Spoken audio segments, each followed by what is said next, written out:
Passons maintenant au cercle trigonométrique. La première chose vraiment importante à savoir, c'est les cadrans. Vous l'avez déjà vu par le passé, donc on y va en sens anti-horaire à partir de la droite, donc premier, deuxième, troisième et quatrième cadran. Ça se pourrait qu'on vous demande là, un certain angle dans quel cadran, ben vous allez au moins savoir les numéros des cadrans. Deuxième chose, un peu comme on a vu avec les vecteurs, quand on parle d'un angle, on part toujours de l'axe des x qui est 0.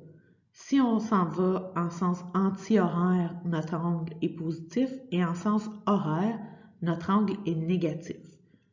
Bien entendu, si on fait un tour complet et qu'on dépasse, comme l'exemple du centre, ben en fait, on a dépassé le 360, donc on continue, on est rendu à 395. Le contraire est vrai en sens anti-horaire si on parle d'un angle de moins 740.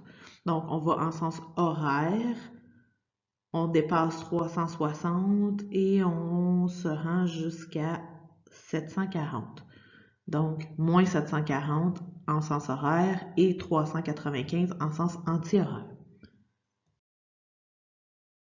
Dernière chose importante à savoir, c'est qu'on peut calculer l'équivalence d'un angle. Donc, à quelle mesure d'angle de l'intervalle 0-360 est associé 560 degrés? En fait, on prend notre 560 et on lui enlève 360. Ça nous donne 200 degrés. 200 est entre 0 et 360, donc notre réponse, c'est que 560 degrés, c'est équivalent à 200 degrés. C'est aussi possible avec un angle négatif. Donc, à quelle mesure d'angle de l'intervalle 0-360 est associé moins 1210?